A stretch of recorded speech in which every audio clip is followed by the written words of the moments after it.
হজ গেলে কি হয় বাবজান? প্রশ্নটা আকস্মিক, তাই মেয়ের দিকে একবার মুখ তুলে তাকালো করমালি, কিন্তু কিছুই বলল না সে। নীরবে ধানের চারাগুলি পরিষ্কার করতে লাগলো দু হাতে। হজে গেলে কি হয় বাবজান? আবার প্রশ্ন।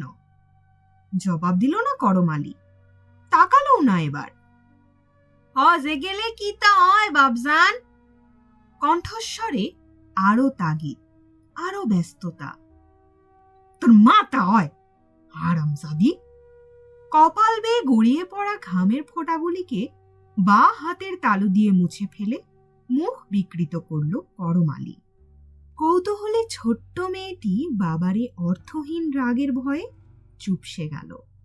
অভিমানে চোখ দুটো ওর ছলছল করে উঠল পানিতে। উপর হয়ে চারাগুলো বাছাই করতে ব্যস্ত থাকে করমালি। অনেকক্ষণ পর কি মনে করে মেয়ের দিকে একবার মুখ তুলে তাকালো সে। আলের উপর গুটিসুটি হয়ে বসে আছে মেয়েটি, শীর্ণ হাত দুটোকে কোলের উপর জড়ো করে। কচি মুখখানায় অভিমানের ভার। বড় করুণা হলো করমালির। নিজের অসংযত ক্রোধের জন্য মনে মনে ধিক্কার দিল নিজেকে। কিরে মুন্না, মুখ বড় বেজার দেহি যে, হজে যাইবার ইচ্ছা হইছে বুঝি?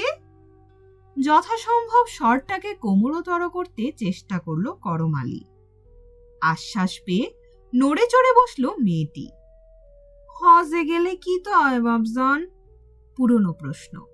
এবার দ্বিরুক্তি করল না করমালি, সানন্দে উত্তর দিল। হজে গেলে গুনা খাতা সব মাপ হইয়া যায়, বুঝলি বেটি? উত্তর শেষে আবার কাজে মন দিল করমালি। এখনো অনেক কাজ বাকি রয়ে গেছে তার, সেগুলো আজকেই শেষ করতে হবে। বর্ষার মৌসুম, বলা যায় না কখন কি হয়। গুণাকারে কয় বাবজান? অদম্য কৌতূহলী মেয়েটি একটা বড় আগাছার মূলকে সাবধানে মাটি থেকে উপড়ে ফেলতে ফেলতে করমালি জবাব দিল, গুনাহ হইল গুনাহ, মানে খোদার হুকুম না মানলে, নামাজ না পড়লে, রোজা না রাখলে, সুদ খাইলে, চুরি ডাকাতি করলে গুনাহ হয়, বুঝলি? গুনাহ হইলে কি হয় বাবজান? তোর মাথা হয় হারামজাদি। আবার মুখ বিকৃত করলো করমালি। মেয়েটাকে বাড়িতে মায়ের কাছে রেখে এলে ভালো হতো। ভীষণ পাজি মেয়ে। দেখছে এখন কথা বলার ফুরসত নেই, তবুও এমনি বকবক করবে। কিন্তু তবুও উত্তর দিতে হলো করমালিকে। গুনাহ হইলে দোজখে যায়, দোজখে।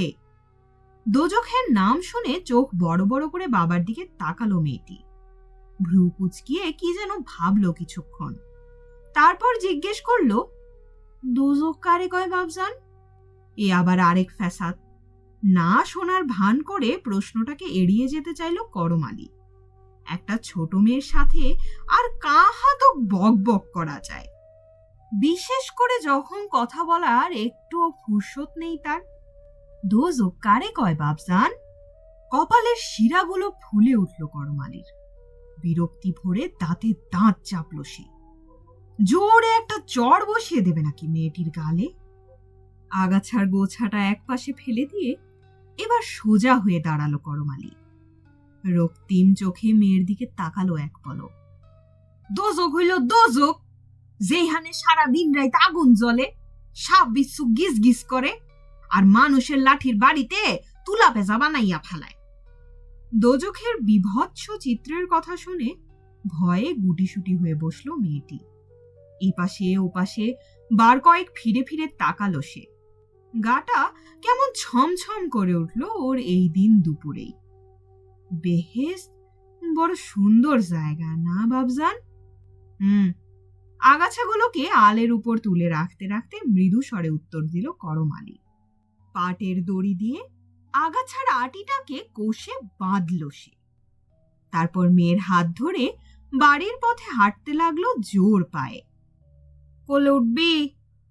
মাঝ পথে এসে জিজ্ঞেস করলো করমালি। মাথা নেড়ে অসম্মতি জানালো মেয়েটি। তুমি হজে যাইবা না বাবজান? উত্তর শেষে পাল্টা প্রশ্ন করল সে, অকস্মাৎ। মেয়ের এই অদ্ভুত প্রশ্নে না হেসে পারল না করম আলী। আমি কি এর লাইগা যামু হজে? আমার উপর কি হজ ফরজ হইছে নাকি পাগলি? জাগো বহুত টাহা তারা যাইব, ও গো হজে যাওন ফরজ করছে আল্লাহ। হজে গেলে গুনাহ খাতা সব মাপ হইয়া যায় না বাবজান? বাবার মুখের দিকে আর একবার তাকালো মেয়েটি। অনেকক্ষণ একটি কথাও বেরোলো না তার মুখ দিয়ে। একটা প্রশ্নও করল না সে। চুপ করে কি যেন ভাবল, গভীরভাবে ভাবল সে। তারপর হঠাৎ বলে উঠল, অপ্রত্যাশিতভাবে বলে উঠল, সাগর টাহা আছে, তারা গুনাহ করলেও বেহেশতে যাইব না বাবজান?